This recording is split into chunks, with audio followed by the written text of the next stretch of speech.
Busy figures move back and forth across the midsummer vows venue. Various equipment and decorations are gradually being placed. As the ceremony's planner, I'm checking the decorations on the entrance's pillars, and I unexpectedly spot a familiar face. You're undercover for a mission, right? Don't worry, I know the protocol. My lips are sealed. I'm surprised they managed to get a doctor of your caliber for the aid station. I wasn't the only one. A lot of doctors who were more prestigious than me fought for a volunteer position here. Grayson suddenly glances behind me. I just remembered something. See you later. Don't worry, Dr. Zayne. I didn't tell her that you also volunteered.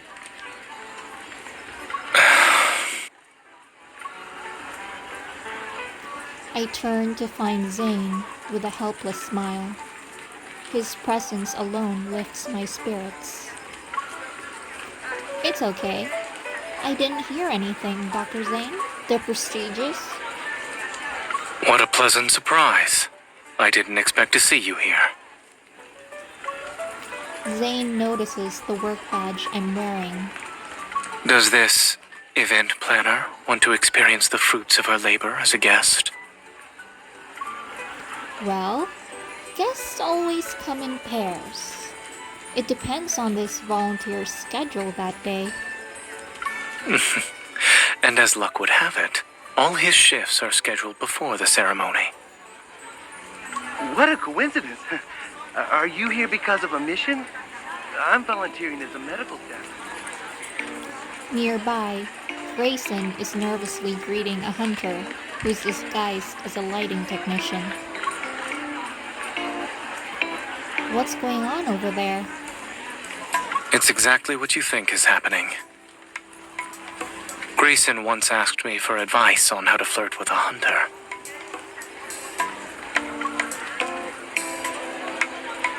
As he speaks, he walks over to a pillar by the entrance. He helps me adjust the decorations that were placed near the top. Here? Or should it be higher? Higher. Okay, that's perfect. I take a moment to admire our handiwork. Then, I move closer to Zayne and gesture toward the two people laughing together in the distance. What advice did you give Grayson? Even if we're both hunters, we have to be different. Our relationship can't serve as a universal reference. But judging by what we're seeing, we can say I gave Grayson excellent advice. Really? I haven't seen Dr. Zayne smile so genuinely before. What exactly did you teach Grayson? Dry humor.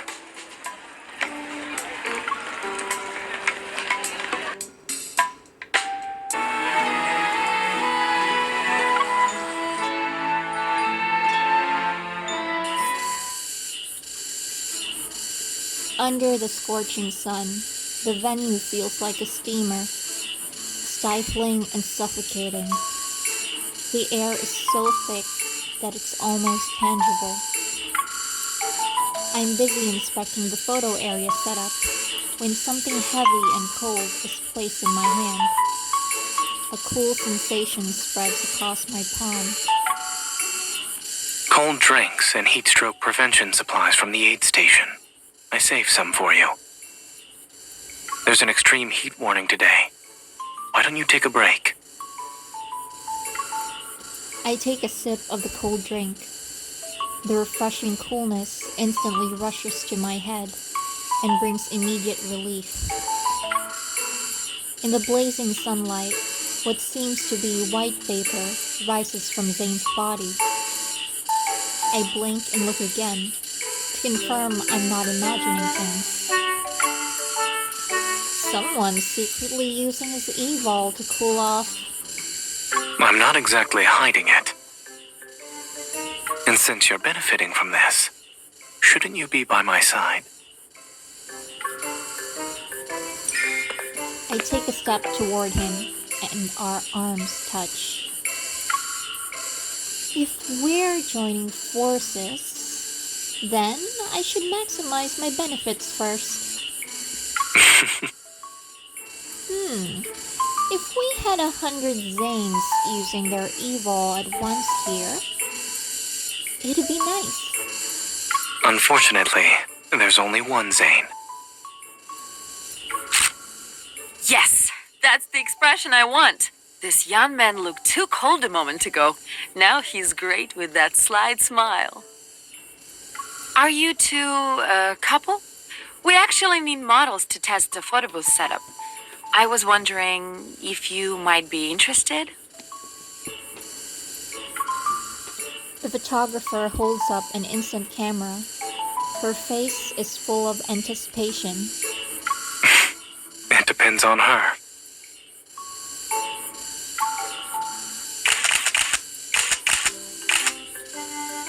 After the photo shoot, the photographer gives us several instant photos as a gift. Zayne, do you think these photos are missing something? They need a bit of to stand out. That look on your face tells me you already have an idea in mind. We can ask guests to bring their favorite accessories for the photos.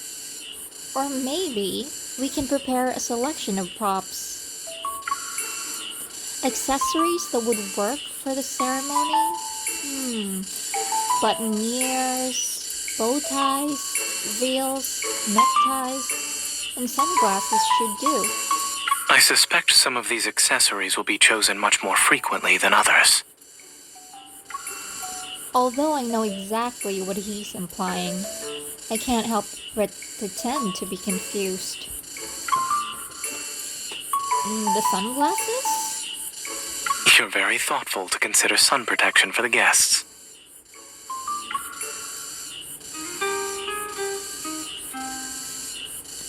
He raises his hand to shield my eyes from the sun.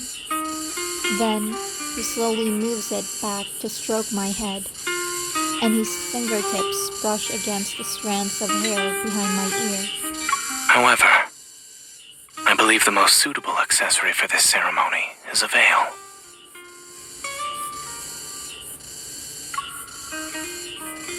His expectant gaze makes me reach out to hold his hand. Aside from the veil, what would you choose for yourself, Dr. Zayne? Something that would complement you perfectly, of course. He takes my hand and uses it to trace a line along his neck. Most men would probably choose bow ties, right? Why don't we prepare various veils and bow ties for guests to choose from? Zayne already has a bunch of bow ties. What would actually be special for him? Deep in thought, I look up to find Zayne staring at me with the same expression. A planner's work is already mentally taxing, so for Miss Hunter's veil, why don't you leave it to me?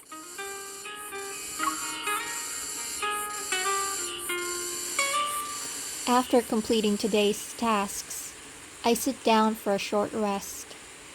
I'm waiting for Zayne to finish his work so we can leave together. Wake up.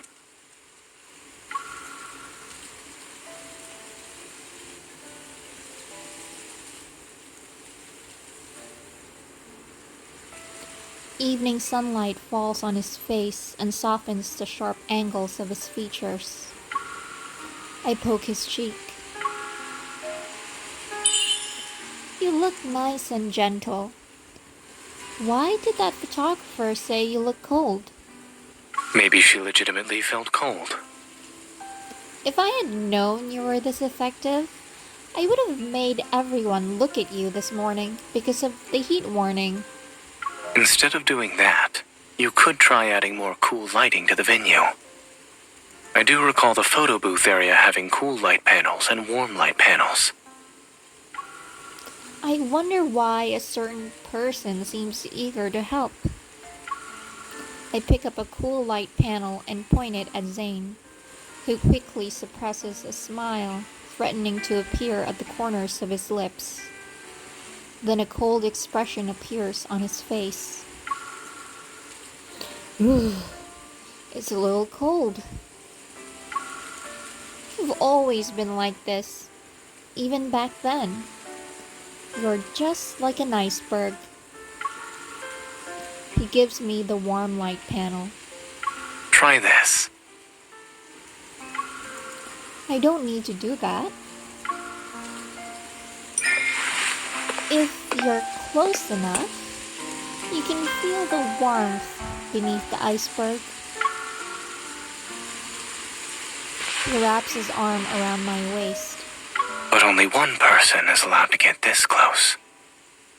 Besides, summer's warmth would be too much for you. I hug him and rest my cheek against his chest. I guess I can make a small sacrifice and be a little warmer. Why does it feel even cooler now, though? I absorb heat, so the temperature drops. And just like that, the iceberg melted.